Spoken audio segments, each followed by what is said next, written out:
बात करेंगे कि हमारा जो फैमिली जो होती है, हमारा सपोर्ट सिस्टम होता है, उनका कितना योगदान रहता है हमारे सक्सेस के पाथ पे, हमारी सक्सेस को हासिल करने की जर्नी में उनका क्या सपोर्ट रहता है, क्या उनके एफर्ट्स होते हैं। और अगर किसी एक इंडिविजुअल को ढंग से एक पूरी ऐसी फैमिली में जहाँ उसने जन्म लिया हो, जहाँ पर लोग उसे पूरा सपोर्ट कर दें जिस भी चीज को लेकर वो सक्सेसफुल होना चाहता है,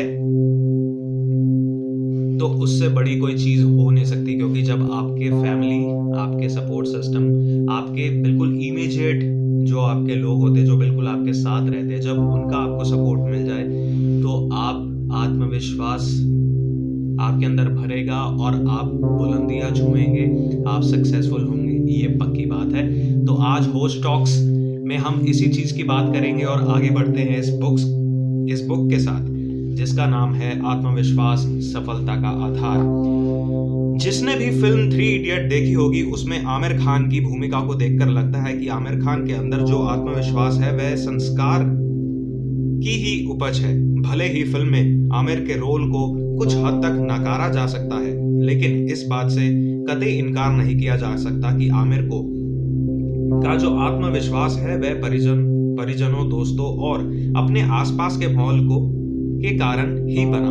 स्वजनों से मिला आत्मविश्वास इस कदर आमिर के अंदर भरा हुआ था कि वह आखिरकार सफल होकर एक दिन बड़ा आदमी बन गया।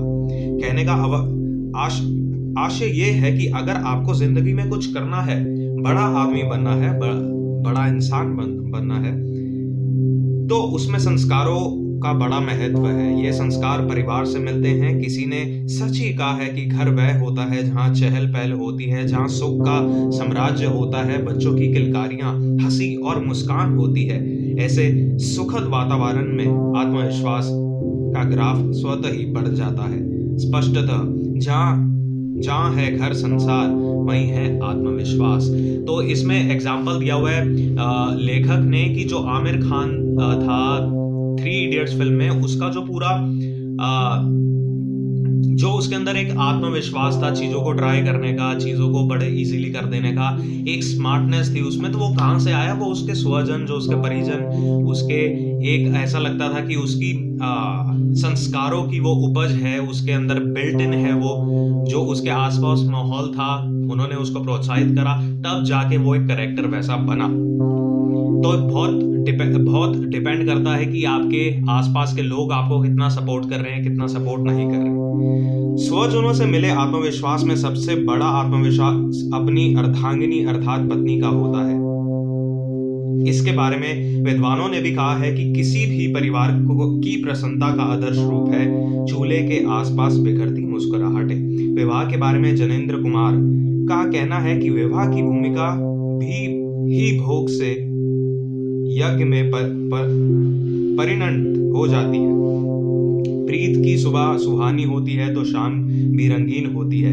आमोद प्रमोद से भरी यादें बुढ़ापे में आनंद देती हैं। उसके इंद्रधनुष का एक छोर गगन पर और दूसरा धरती पर होता है। अनेक महापुरुषों ने अपनी सफलता का रहस्य पत्नी का सहयोग बताया है।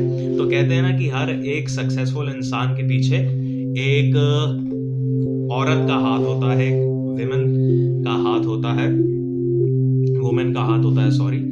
तो ऑब्वियस ही बात है कि औरत है तो हमने जन्म लिया है। अब लोग कहेंगे कि अगर पुरुष ना होते तो फिर जन्म कैसे होता, वो सारी बातें ठीक है, लेकिन जो एक माँ जननी, ये धरती भी माँ है, हमारी माँ जो है वो भी माँ है। तो औरत को अगर हम अपने से थोड़ा सा ऊपर दर्जा दे भी दें तो उसमें मुझे लगता है कोई बुराई नहीं है। महात्मा गांधी ने लिखा है, पत्नी पति की अर्धांगिनी और परम मित्र होती है। संसार में जिसका कोई सहायक न हो, पत्नी ही जीवन यात्रा में उसका साथ देती है। सम्राट हेनरी के स्वभाव की विशेषताओं में एकमात्र कारण श्रीमती मार्गरेट थी। जस्टिनियन ने स्वयं स्वीकार किया है कि उनके द्वारा रचित कानूनों के पीछे उनकी अर्धांगिनी थियोडोरा की बुद्धि काम करती थी। महात्मा गांधी को सामर्थ्य उनकी सरल पत्नी कस्तूरबा से प्राप्त हुई। वॉशिंगटन ने 40 वर्ष पत्नी के चित्र वाली चेन पहनी थी। इसी प्रकार पेरिकल्स ने भी अपनी योग्यता और सफलता का सूत्र अपनी पत्नी को ही माना है। रॉबर्ट बर्न्स ने एक किसान लड़की से शादी की और दोनों साथ साथ खेत में काम करते थे। मिल्टन ने एक देहाती धनवान व्यक्ति की पुत्री से विवाह किया। मिल्टन एकांत प्रिय था और पत्नी गुलाब सी मचलने वाली लड़की। वे अलग हो गए थे, परंतु वह फिर लौट आई और वह सुखी जीवन व्यतीत करते रहे। महान साहित्यकार शेक्सपियर ने एक किसान की बेटी से विवाह किया था। ये मुझे पहले पता नहीं था, आज पता लग रहा है। हम्बोल्ट ने दरिद्र घर की लड़की से प्रेम विवाह किया और सफल रहा। बिजली के महान आविष्कारक एडिसन को काम से अवकाश ही नहीं था कि वे विवाह करते। मित्रों ने यह प्रस्ताव रखा तो उन्होंने अपनी सहायिका कर्मचारी को जीवन साथी के लिए चुना। तो जितने भी बड़े बड़े नाम हैं, Mahatma Gandhi, Thomas Alva Edison जिन्होंने इलेक्ट्रिसिटी बनाई थी, जिन्होंने पहला मोशन पिक्चर थिएटर वो बनाया था, स्टूडियो बनाया था, तो इन सब के पीछे कहीं ना कहीं एक औरत का सपोर्ट सिस्टम रहा है। यदि आप अपने ऊपर और अपने काम पर विश्वास करते हैं तो दूसरे भी आप पर विश्वास करेंगे। आत्मविश्वास दूसरों का विश्वास जीतने का अचूक नुस्खा है। आप जो कर रहे हैं, आप जैसा जो भी कर रहे हैं, उस पर कॉन्फिडेंस रखिए।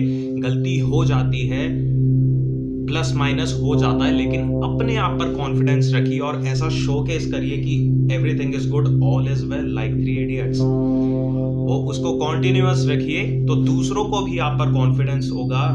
वो आप पर बेट कर सकेंगे कि हाँ, this person is confident about what he is doing. And obvious सी बात है, फिर वो आपको they'll entertain you more and they'll offer more to you as an individual। आत्मविश्वास के लिए परिवार का ऐसा महत्व है जिसके बिना इंसान आगे नहीं बढ़ सकता। यही नहीं, पत्नी के अलावा भाई बहन, दोस्त या अन्य निकट संबंधियों का भी काफी योगदान रहता है। अगर इनमें से किसी का भरपूर साथ उसे मिल जाए तो लगता है कि उसके पीछे कोई खड़ा है। इसी पीछे खड़े होने के एहसास से ही इंसान आत्मविश्वासी हो जाता है और कुछ ना कुछ करने की भावना उसके मन में सदैव बनी रहती है। दूसरा एक कारण यह भी है कि अगर इंसान अकेलापन महसूस करने लगे और उसे यह लगने लगे कि उसका साथ देने वाला कोई नहीं है, तब वह निराश हो जाता है। इसी कारण वह जो करना चाहता है वह नहीं कर पाता है। अगर आप 5-10 लोगों की फैमिली में भी रहते हैं, लेकिन अगर आपके आइडिया, आपके प्रोफेशन को अगर कोई सपोर्ट नहीं करता, आप अकेलापन महसूस करेंगे। और जब आप अकेलापन महसूस करना आपने शुरू कर दिया, तब उदासी आ जाती है। आत्मविश्वास तो आप छोड़ दीजिए, मिलेगी नहीं आएगा नहीं आएगा, सक्सेस मिलेगी नहीं मिलेगी, ये भी बात की बात रह जाती है। 3 इडियट का आमिर खान केवल इसलिए आत्मविश्वासी होता है कि उसके साथ उसके पीछे उसके दोस्त खड़े हैं जो उसकी बात मानते हैं और मिलजुल कर काम करते हैं। उनमें से सब अलग अलग क्षेत्रों में सफलता का पायदान चढ़ते हैं और कुछ ना कुछ करने के लिए प्रेरित होते हैं। कई ऐसी रोचक कहानियां भी हैं जिनके कारण इंसान सफलता की सीढ़ियां चढ़ता है। प्रसन्नचित और आशावान होना परिवार और उसके आसपास के माहौल की देन है और इसी से व्यक्ति सफल होता है। परिवार के सहयोग के कारण ही किसी भी पुरुष के अंदर काम को आरंभ करते समय जो मुस्कान खिलती है और जिस प्रकार से चेहरा दमकता है, उसी के कारण वे अवसर का लाभ उठाते गए और सफलता प्राप्त करते गए। संसार में 2 प्रकार के मनुष्य पाए जाते हैं, एक आशावादी और दूसरे निराशावादी। पॉजिटिव एंड नेगेटिव, जो कि मैं इसमें सोच पा रहा हूँ। आशावाद और निराशावाद परिवार और संस्कारों से ही मिलता है। बच्चा जब पैदा होता है तो अगर उसके शुरू से ही हंसने, खिलखिलाने और काम करने की आजादी दी जाए तो उसके अंदर आत्मविश्वास पैदा होता है। लेकिन जब उस पर बंदिशें लगाकर काम करवाया जाता है, वह हंसता है तो उसे रोका जाता है। इससे उसके मन में खिन्नता पैदा होती है। यह खिन्नता का भाव ही निराशा पैदा करता है। यह खिन्नता इंसान के अंदर संदेहशीलता और आशंका भी पैदा करती है। जो आत्मविश्वासी होता है उसके अंदर अजय भावना होती है और वह हर क्षेत्र में विजय होता है। परिवार के अलावा मित्रों का सहयोग भी आत्मविश्वास पैदा करने में महत्वपूर्ण महत्वपूर्ण भूमिका अदा करता है। कोई अच्छा मित्र है और वह प्रेरणा देने वाला है तो उसकी प्रेरणा इंसान के अंदर सोई हुई शक्तियों का जगा देती है और वह स्वयं ही आगे बढ़ना लगता है।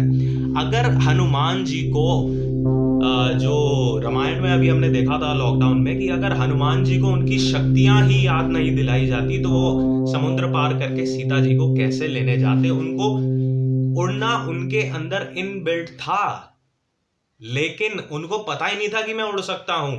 किसने याद दिलाया, किसने एहसास करवाया? उनके आसपास जो उनके वानर सेना थी, जो जटायु जी थे या नहीं थे मुझे पता नहीं, राम जी लक्ष्मण जी थे, उन सब ने एहसास दिलवाया कि भाई आप उड़ सकते हैं, आप जाइए वहां पर लेके आइए सीता को। तो दोस्तों का बहुत बड़ा महत्वपूर्ण हिस्सा है। संस्कार, परिजन और मित्र जो आत्मविश्वास पैदा करते हैं वो वास्तव में अलग तरह की अनुभूति पैदा करते हैं। एक अच्छा मित्र आत्मविश्वास बढ़ाने में सहायक सिद्ध होता है। मित्र आपको हमेशा आपके आदर्शों और लक्ष्यों की याद भी दिलाता रहता है। इससे आप जो जो स्वयं को पहचानते जाएंगे, आपकी सोई हुई शक्तियां जागती जाएंगी और आप सफलता के पथ पर बढ़ते चले जाएंगे। आपके अंदर जो योग्यताएं छुपी हैं वे दिन प्रतिदिन निरंतर निखरती चली जाएंगी। सबसे पहला जो मेन एक रहता ना कि एक इनिशियल स्टेप, कि पता तो हो किस चीज पे काम करना है। आपको डांस अच्छा आता है, आपको किसी ने प्रोत्साहित कर दिया कि भाई क्या डांस कर रहा, ऑडिशन दे के आ। आपने ट्राई करा, बेशक आप फेल हुए, लेकिन आपको जज ने अगर ये कह दिया कि यार मुझे लगता है अगर तुम थोड़ी और मेहनत करो तो क्या पता तुम कल को सिलेक्ट हो जाओ। तो अगर आप सबसे पहले ऑडिशन ही नहीं देते ये सोचकर कि मैं नहीं सिलेक्ट होऊंगा, तो आपको वो जज कैसे बता पाता कि आपको थोड़ी सी मेहनत की और ज़रूरत है और उसके बाद आप सिलेक्ट हो सकते हैं। तो सबसे पहला स्टेप है उसको पहचानिए कि क्या टैलेंट है आपके अंदर, उस पर काम करिए, उसकी एग्जीक्यूशन करिए, उसका ऑडिशन दीजिए। फॉर एग्जाम्पल, अगर पास हुए तो you would be on the stage, अगर फेल हुए तो काम करिए और स्टेप्स देखिए। क्या डांस में आजकल क्या चल रहा है, क्या जॉनर चल रहा है, और सीखिए, क्लासेस लीजिए, then again go for the audition. Select हो गए तो फिर स्टेज पे, नहीं हुए तो फिर आप दोबारा ट्राई करिए और चीजें एक्सपेरिमेंट करते रहिए। सबसे बड़ी बात है ट्राई करना, जो कि मैंने कल के एपिसोड में भी बोला था। तो आज के होस्ट टॉक्स के एपिसोड 4 में हमने बात करी 3 इडियट्स के एग्जाम्पल के आमिर खान के साथ, और ये डांस के एग्जाम्पल्स के साथ recognition of your talents and execution to get efficient results. ये सब करते जाइए, होस्ट टॉक्स में मेरे साथ जुड़े रहिए। और मैं Bhavik Sachdeva presenting you host talks episode 4 today. मिलूंगा नेक्स्ट टाइम नेक्स्ट एपिसोड में, प्रोबेबली टुमारो और डे आफ्टर टुमारो। मिलता हूं आपसे। नमस्कार, सी यू, बाय, टाटा।